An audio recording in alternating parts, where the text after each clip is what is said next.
Hey everyone, how are you? Welcome to Eclipse reading as I promised on my message of the day.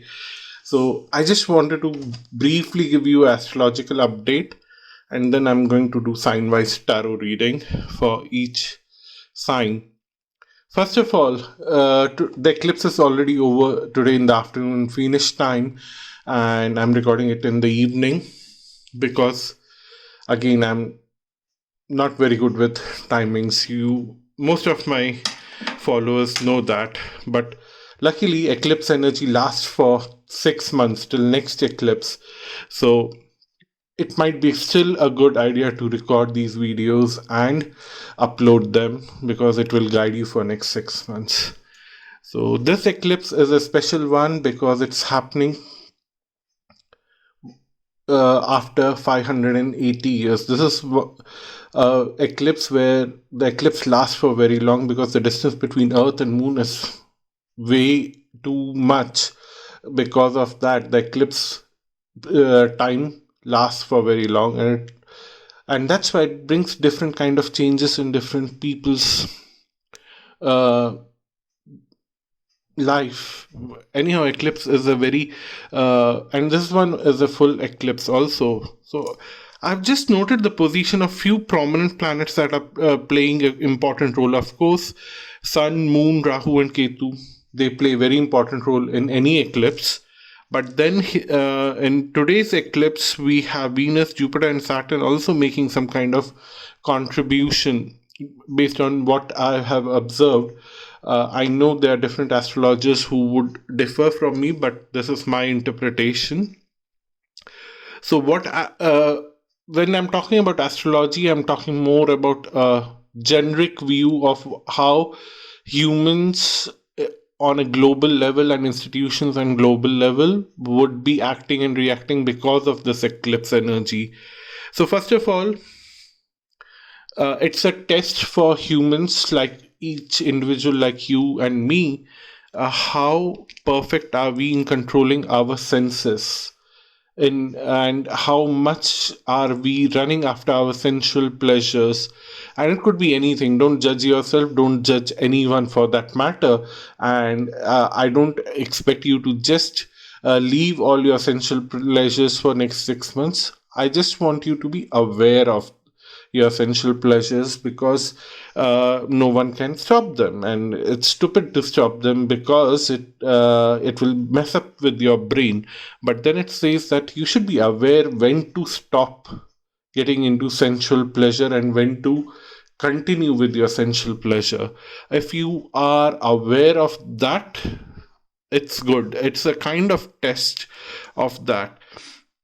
So those who are able to stop their sensual pleasures at the right time, like do not overindulge into them, Rahu is actually going to give them a lot of blessings to move forward in life, and that's where a lot of blessings are going to come in for individuals on a global level.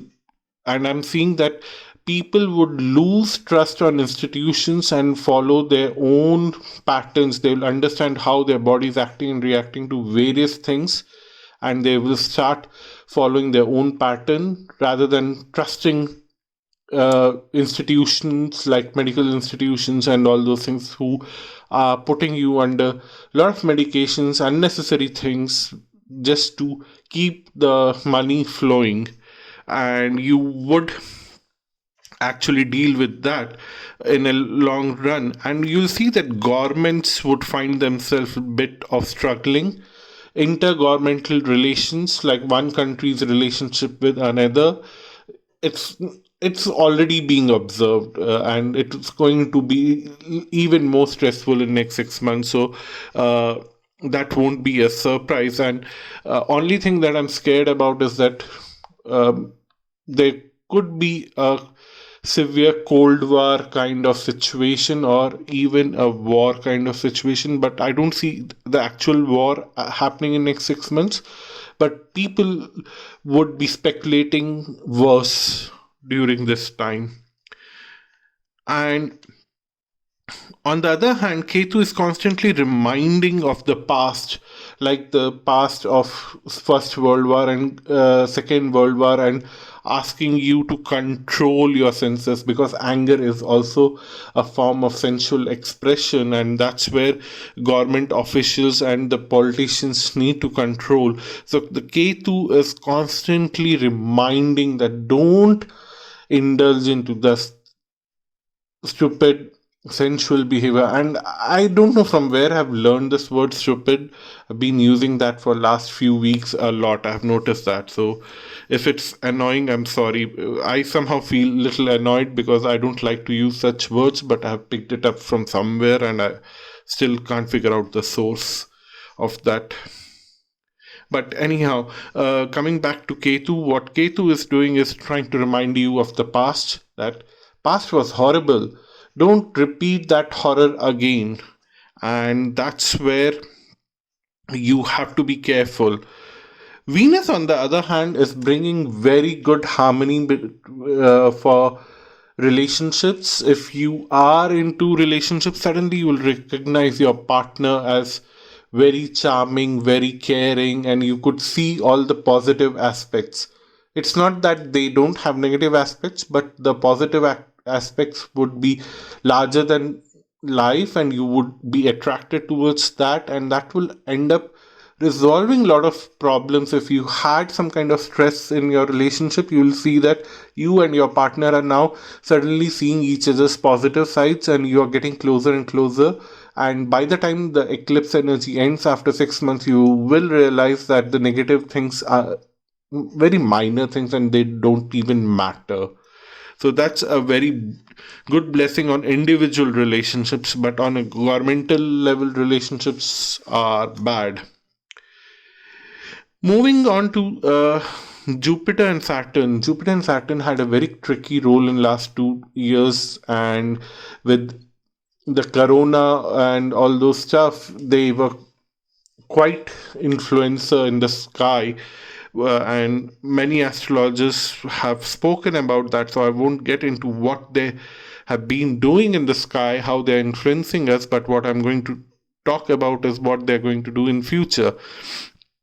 On one hand, Saturn now is trying to move the consciousness beyond this time and space where there's a lot of suffering and there's a lot of pain, and giving hopes to people to see things beyond here.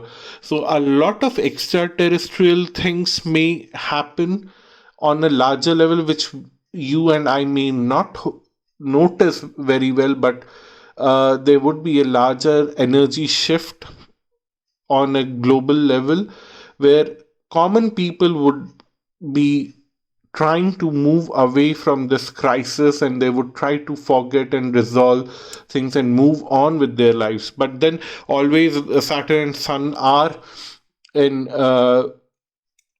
always a tight rift. So Sun represents governments, and Saturn represents common people. Common people want to move on, but the governments is so rigid in their ego right now. That would be a problem, and that's where the tension would arrive, that the governments would find themselves alone. They would not find the support of their people. Governments would be like, and to create a crisis, you might see some governments doing some stupid things. Again, I'm using stupid, yeah.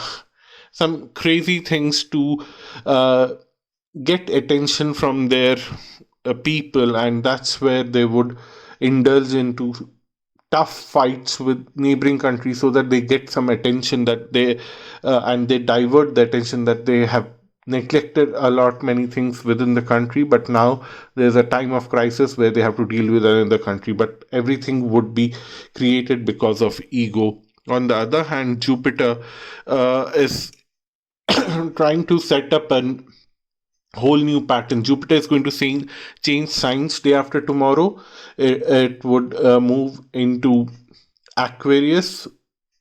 It's already in Aquarius from tropical zodiac, but in sidereal zodiac, it's going to move in Aquarius, and where it will start bringing a new conversation. Let's create a new world where we don't need a lot of stress, where we don't need a lot of pressure, and that's where Saturn and Jupiter would change the equation and try to bring a new way of thinking where people are a little more comfortable about sharing things with each other and helping each other little more. Like if you see pre COVID situation, people were very independent. At least in bigger cities, you would see that nobody would know their neighbors. Nobody would stop for a minute to help someone on the sideway path or on the subways.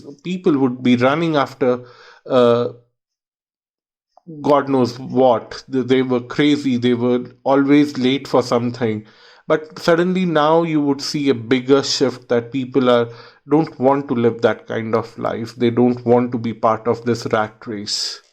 So that's the astrological update for next 6 months based on what I'm observing from the present eclipse chart. And in future, if there would be something else, I would be very happy to update about that. And also, if you are listening to this line, it's a test if you have survived till here. Do you want science specific uh, detailed tarot or astrological or both reading for Jupiter moving to Aquarius? If you want that, please leave a comment. And if I get few comments, then I would definitely do that. But do those readings. But it would be little time from now, a week from now. It's actually moving on 21st of November, but I'll uh, post them before the month end because that transit lasts for 1 year, so it's worth it. If you are really interested in that, then it will guide you for next 1 year. Thank you so much for watching this video, and now you will have the tarot reading after this part. Thank you. Bye bye. Namaste. Hello everyone, how are you? Welcome to Eclipse reading. This is for the sign of Scorpio, and let's see what do we have. So we have Ten of Wands, Queen of Cups. Looks like you're taking too much burden on your head, and you are not even showing this burden to others, and you're emotionally frustrated. You are emotionally frustrated, and you are not showing this burden to others, and you need to do something about it. But the times are changing. Wonderful. I think the burden will get lifted on its own, and the balance will be restored for you. Wonderful. There are too many ideas right in your mind right now, which is giving you stress right now. But in the next 6 months, the burdens would get lifted. So please try to don't get into that chatter in your mind that no one cares for me, no one will take care of me, and I'm always left alone. I have to take care of all the responsibilities. Of course, that is the truth right now, but the times are changing. Next 6 months, everything will change. So please, please, please don't fall for such stupid. I'm so sorry to use that word, but the chatter itself is stupid, but your emotions about this is very real. That's what they're saying, that of course people have left you to handle everything on your own, and that's not the best thing, and I understand that. There are a lot of possibilities for you in the future about a new relationship. This could be any kind of relationship. Just be mindful of that because this is a general reading. But it looks like when things were going haywire for you, you sent out a lot of danger signals to a lot of people, and you have been waiting for them to respond to the dangers that you have facing with all these burdens, and nobody has responded till now. But then there is someone in whichever phase of your life you have this issue where you have burdens in that particular aspect of life. There's a particular someone who will come and show you a lot of possibilities for future, and this person will walk into your life very suddenly and help you to move forward from all these blockages and the burdens that you have, and will help. This person will take up a lot of fights for you and will give you a passage to easily move out and bring an end to the troubles that you have in your life. Wonderful. I see that this person is, and this person will also create a healthy boundary around you, that no one from your past will come and trouble you. So that's wonderful. This person is an angel for you in whichever aspect this person is coming in your life. And do respect this person. This person will take a lot of fights for you next 6 months. And usually people don't do that because this person is an angel. This person feels that way, that he or she is responsible for you, and they'll take up charge. So once they have built the boundaries for you, you have to very quickly take actions towards reflecting on your past, taking more knowledge from your past, and not to repeat those mistakes that created a cage for you, where you, in that cage, people would throw on all their burdens on you, and you would take care of those burdens for others, and nobody is willing to take care of you. So what they're saying is that once you have created those boundaries, very quickly reflect on your past, because you might be at a risk of dissolving these boundaries on your own. The angel is going to build those boundaries for you, but then the angel will not withhold the boundary for you all the time. Once the boundaries are created, the angel will leave it for your free will to decide whether you want to have such high boundaries or want to cut those boundaries for a particular someone. And to do that, you need to first reflect what happened in the past. How did you end up in that situation where people were mistreating you? And once you have learned your lesson, then you would be victorious in your future for using your power and becoming whatever you always wanted to become. So that's your reading. Thank you so much for watching this video, Scorpio. And please leave your feedback if you could relate to, because this was something very strange for me to speak about, how burdened you are right now. But I really want to listen to your side of story. And if you want to have a personal reading with me, visit my website astralluck.com. The link is mentioned below. Until next time, bye bye and namaste.